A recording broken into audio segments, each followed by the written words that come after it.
What is going on, guys? It is your boy, the Pat Goat Gaming, coming at you again with another video. And today, guys, we're getting into our 10-minute meta report, going over the weekly deck list, the weekly rankings, and of course, getting into those really bad matchups for green, purple, Luffy specifically. So I want to get right into the video because I do want to keep this 10 minutes very short, very sweet. But I am doing a giveaway, guys. So when we hit 1,000 subscribers, I'm going to be giving away a box of the latest set of One Piece. All you have to do is be subscribed to the channel and follow my Instagram. The link will be in the description below. And with that being said, guys, don't forget to like, subscribe, and comment down below. And yeah, let's get into it. Okay, guys, so getting right into the video here, these are your new top 10 decks in the format, and we're not really going to go through the win percentages. I mean, we can all read, we can all see this. So getting right into the deck list here, guys, getting into the green, purple Luffy. Green, purple Luffy, the best deck in the format. Kind of, he's established himself as that. There's really no contest right now, just kind of him dominating.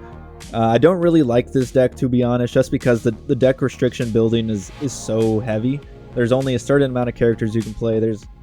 Wait, they're running, interesting, they're running 2 of the Tony choppers. That is interesting. Well, I guess the on play works really well with the leader effect. And then you can just block with it and get him off the field, so you can still use your Luffy ability. So I guess that makes sense. But besides that, there's really, you have to kind of run these generic Straw Hat characters, and there's not a lot of deck variation, not a lot of creativity that you can put into the deck besides the event spaces. You can do some interesting things with this, like three Electrical Lunas here, 1 Thunder Bagua, interesting. But besides that, if you want to run green, purple Luffy, this is probably a very good starting point for you. And you'll probably see a lot of success if you are playing this deck in this list. So next, getting into number 2, Blackbeard, boys. Blackbeard just hasn't gone anywhere the entire format. Blackbeard has been a staple of the top 5 since OP10 released. He is just, and the list hasn't changed. Like, the list has not really adapted to anything. It's just so good. It's just so good. It's so dominant. Blackbeard's effect is insane. And yeah, guys, this is the list if you're looking for a new Blackbeard list, but it really hasn't changed all that much in the past 2 or 3 months. So Blackbeard's still super strong in the meta. Next, we're getting into Belo, guys. Belo at number 3, something that I did not expect. I don't look ahead to sets very much. I like to experience it as they're happening. But Belo seems to be just feasting on green, purple Luffy, guys. A very high win percentage against that deck, as we'll see in the future. And because of that, you should probably play this deck. Green, purple Luffy is by far the most popular deck in the format right now. So if you are looking to beat that deck, if you are struggling, this Belo list might just be the one for you. So yeah, I'm going to put this list in the link down below in the description. So if you want to pick up the Belo list and start smashing on some green, purple Luffys, please do. Please do. I do not like green, purple Luffy, guys. I do not like it. So yeah, Belo really strong showing here at number 3. Next, we're getting into Shanks. Shanks falling to number 4. I mean, Shanks, his leader effect is just really good. 2 red forces making it into the list. Very interesting. Only 3 10 drops. They are running the Uta Searcher over like a Nami Searcher. Uta Searcher is the choice here. We're also running 2 of the 7-drop New Gates. Running the Ben Beckmans, the normal Shanks stuff. I think the most interesting thing of this list is maybe the Ace and the 7-drop New Gate, as well as the red force. Shanks will probably be a top 5 for the rest of the format. His matchup isn't that good against green, purple Luffy, but he's still just really strong, really consistent deck. Next, getting into Bonnie, guys. Another, we'll get into the matchups later, but I think this deck is also very good against green, purple Luffy. And Bonnie lists like Blackbeard, this list really has not changed. This has been kind of the default cards that you are going to see in this list, the default cards you're going to see if you are facing against a Bonnie player. Just a really strong green core. Good green cards, and yeah, the Bonnie's leader ability is insane. So yeah, good green cards. Bonnie's good. Yeah. Next, we have red, purple Luffy, who has seen quite a bit of a resurgence. He was kind of hovering around like the 9-10 slot for a while. He'd pop into the top 10 before EB02.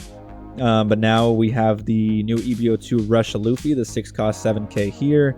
Now we're also running the Mole Guns. This is probably a direct response to the Sanji and Pudding 4 of Mole Guns. And that's like when the set first came out, I was like, red. If I'm running a red deck, I'm going to be running 4 Gum Gum Mole Guns, just because it is one of the best 1-for-1 answers to the Sanji and Pudding. And besides that, just being a 6k leader going into green, purple Luffy is a good thing. We have the new Nico Robin blocker as well. It helps us gain card advantage. also provides a good blocker. So really cool list here, running 3 of the Law Searchers and 4 of the Nami Searchers. So yeah, just a really nice, solid Red Purple Luffy list. I love Red Purple Luffy, big fan. Glad to see it still doing well. Next we have Lucci. Anything new in Lucci? Are they running the new Sengoku blocker? One of Sengoku blocker. So I guess that's a little new. Yeah, I love the Sengoku blocker. I will be using that a lot more in my black decks. We also have one of the Sabo here.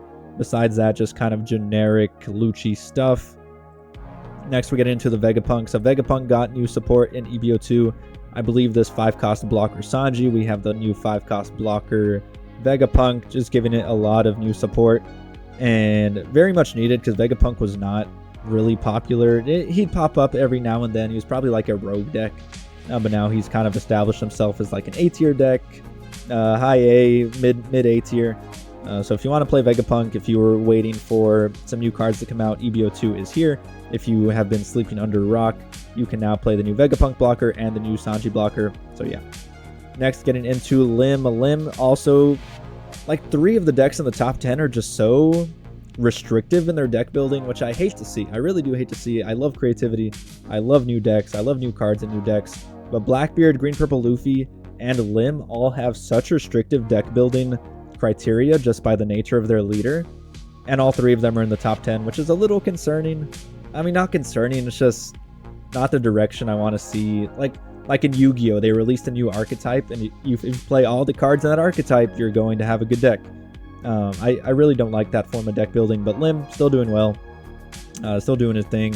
I don't see the snake dude and the fruit anymore, so I guess that got filtered out. Maybe, I don't know. But Lim still doing well in the format. And lastly, we have Zoro. Once the king of OP10, he has now fallen from grace. Well, he's fallen from grace from a while. Like 1 week, he was just gone. He was just gone. Dofi is also completely gone from the top 10. I guess his matchup against Green Purple Luffy is just kind of cheeks. But Zoro still running Animal as the main archetype here, seeing success on the ranked sim. If you want to run Zoro, you can do this. You can do a lot of different things with Zoro. There's a lot of different ways to run him. And yeah, still seeing a good amount of success in EB02. And those are the deck lists, guys. I will have the Belo Betty list in the description below. So if you want to pick that up, you want to smack around some Green Purple Luffys, please feel free to do so. So next, getting into some matchups. So Green Purple Luffy smashing Blackbeard 65.5%. Getting destroyed by, where's the Belo Betty matchup? Belo Betty is here. So Belo Betty smashing Green Purple Luffy 62.2%. So let's see, counters to Green Purple Luffy. We have Lucci 46% into Lucci, 37% to Belo Betty, 43% into Bonnie, struggling a little tiny bit into Zoro, and 42% into Lim. So if you want to be beating Green Purple Luffy, these are the decks to play. Play Lucci, play Belo Betty, play Bonnie, play Lim. Shanks, I don't really care about his matchup spread. Blackbeard has an 84% win percentage into Lucci. That has to be the most lopsided matchup I have ever fucking seen. Absolutely tragic for Lucci. Oh my god, 83% win percent is absolutely insane. Belo Betty's matchups, let's see. So we have the good matchup into Green Purple Luffy. Really good matchup into Red Purple Luffy. And besides that, let's look at Vegapunk here. So Vegapunk does relatively badly into Green Purple Luffy, actually 43%, 41% into Shanks. Absolutely destroys Belo Betty, so Belo Betty starts ticking up. Vegapunk players, then is your time. Really good matchup into Lim as well, and really good into Lucci. Any other decks? Enel didn't crack the top 10. I thought he'd be here with his... I'd seen a lot of talk about him and the new 10-drop support for Enel. But he didn't quite crack it. Bad matchup into Green Purple Luffy, bad matchup into Shanks, bad matchup into Blackbeard, bad matchup into Lucci, bad matchup into Belo Betty, bad matchup into Bonnie. 81% into Vegapunk. Holy god. So yeah, just a lot of bad matchups in the top 10 for Enel, which is probably why he is not on this list. And lastly, I want to get through Red Purple Luffy. Red Purple Luffy destroying Shanks. Okay matchup into Green Purple Luffy, 45%. Good matchup, or solid 50-50 matchup into Blackbeard, 55% into Lucci. Gets destroyed by Belo, gets destroyed by Bonnie. The Bonnie matchup is awful, and then even across the board. So yeah, guys, that is the meta breakdown for this week. Let me know what you think of the current meta. Let me know what decks that you were excited to try. Like, to me, I look at this list and I have no thoughts in my brain. I need to look at it a little bit more. But I'm really excited about the Belo, seeing an uptick and seeing like a really interesting and unique counter to the green purple Luffy. That is really nice. I'm excited to see red purple Luffy here, and I'm excited to see Lucci's matchup into Blackbeard is insane. That is absolutely fucking ridiculous. In OP10 for the rest of the format, I'm probably just going to be playing Kaido, guys. I think Kaido actually has a pretty good matchup into green purple Luffy. There's not enough stats to back that up because nobody plays Kaido. But yeah, that is about it, guys. Make sure to subscribe and click on the link for my Instagram. Follow me so you can be entered into the giveaway. With that being said, hope you have a great weekend. And yeah, that's about it, guys. See you.